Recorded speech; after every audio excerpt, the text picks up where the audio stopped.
ఛానలుకి స్వాగతం. జనవరి 25వ తేదీన గురు పౌర్ణమి రాబోతుంది. ఈ గురు పౌర్ణమి తర్వాత మేషరాశి వారికి 4 ప్రమాదాలు పొంచి ఉన్నాయి. అలాగే వీరిని కాపాడుకోవాల్సిన అవసరం కూడా కనిపిస్తుంది. మేషరాశి వారి యొక్క గోచార ఫలితాలు గురు పౌర్ణమి తర్వాత ఏ విధంగా ఉండబోతున్నాయి, వారికి పొంచి ఉన్న ప్రమాదాలు ఏంటి, ఆ ప్రమాదాల నుండి బయటపడటానికి ఎటువంటి జాగ్రత్తలు తీసుకోవాలి, అలాగే ఎవరిని కాపాడుకోవాలి, ఈ పూర్తి వివరాలు అన్నీ కూడా ఈ రోజు ఈ వీడియోలో వివరంగా తెలుసుకునే ప్రయత్నం చేద్దాం. వీడియోలోకి వెళ్లే ముందు మా చిన్న రిక్వెస్ట్ ఏంటంటే, ఇంతకు ముందు కనుక మా ఛానల్ ని మీరు సబ్స్క్రైబ్ చేసుకున్నట్లయితే సబ్స్క్రైబ్ చేసుకోండి. అలాగే పక్కనే ఉన్న గంట సింబల్ మీద ఆల్ అప్డేట్స్ ని క్లిక్ చేయండి. అప్పుడే మేము అప్లోడ్ చేసే ప్రతి వీడియోకి మీకు నోటిఫికేషన్ అనేది వస్తుంది. ఇక వివరాల్లోకి వెళ్తే కనుక మేషరాశి అనేది రాశి చక్రంలో మొదటిది. అశ్విని నక్షత్రంలోని 1, 2, 3, 4 పాదాలు, భరణి నక్షత్రంలోని 1, 2, 3, 4 పాదాలు మరియు కృతికా నక్షత్రం 1వ పాదంలో జన్మించిన వారు మేషరాశికి చెందుతారు. మేషరాశికి అధిపతి కుజుడు. ఈ మేషరాశి వారు జీవితంలో ఒడిదుడుకులను ఎక్కువగా అనుభవిస్తారు. అధికంగా శ్రమించి అనేకమైన బాధ్యతలు నెరవేర్చి మంచి స్థితిలోకి చేరుకుంటారు. మనోధైర్యం ఎక్కువగా ఉంటుంది. మనోధైర్యంతో తీసుకునే సాహస నిర్ణయాలు కూడా వీరికి బాగా కలిసి వస్తాయి.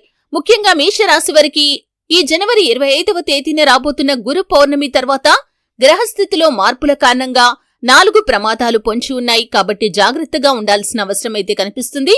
ముఖ్యంగా ఈ సమయంలో కొత్త వ్యాపారాలకు అనుకూలమైన సమయంగా పరిగణించబడటం లేదు. కాబట్టి నూతన వ్యాపారాలు ప్రారంభించాలి అనుకునేవారు ఎవరైతే ఉన్నారో మీరు మరికొంత సమయం పాటు వేచి చూడాల్సిన పరిస్థితి అయితే కనిపిస్తుంది.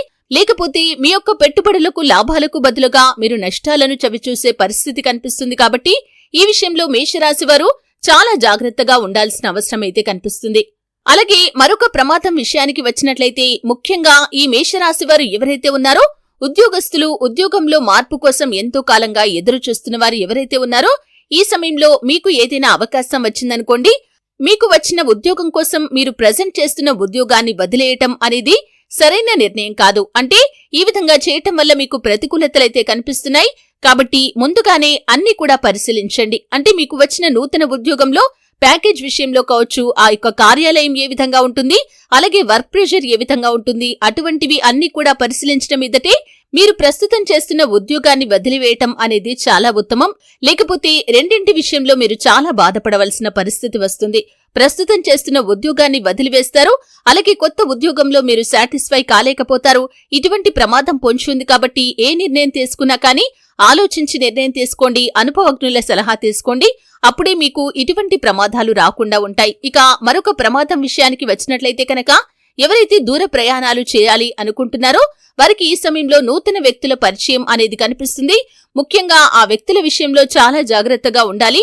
ఎందుకంటే ఈ సమయంలో నూతన వ్యక్తుల వల్ల మీరు మోసపోయే పరిస్థితులైతే కనిపిస్తున్నాయి. అలాగని అందరినీ అనుమానించకూడదండి. కానీ మీ యొక్క డబ్బు విషయంలో, విలువైన వస్తువుల విషయంలో, బంగారు ఆభరణాల విషయంలో చాలా జాగ్రత్తగా ఉండాలి. అలాగే మీ యొక్క అడ్రస్ గురించి కానీ, వ్యక్తిగత వివరాలు కానీ ఎవరితో చర్చించకూడదు. లేకపోతే మీరు ప్రమాదాల బారిన పడే అవకాశాలు కనిపిస్తున్నాయి.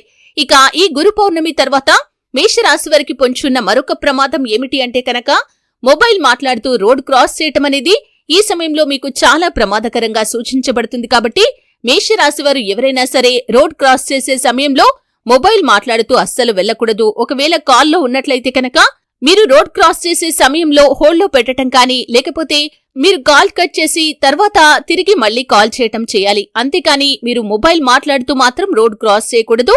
ఇది మీకు చాలా ప్రమాదకరంగా సూచించబడుతుంది. కాబట్టి ఈ 4 ప్రమాదాల నుండి తప్పించుకోవాలి అంటే జాగ్రత్తలు తీసుకోవటం అనేది మాత్రం చాలా అవసరం. ఈ సమయంలో శివారాధన చేయటం వల్ల, అలాగే గణపతి ఆరాధన చేయటం వల్ల, అలాగే లక్ష్మీ పూజ చేయటం వల్ల మీరు మీకున్న ప్రతికూలతలను అనుకూలంగా మార్చుకోగలుగుతారు.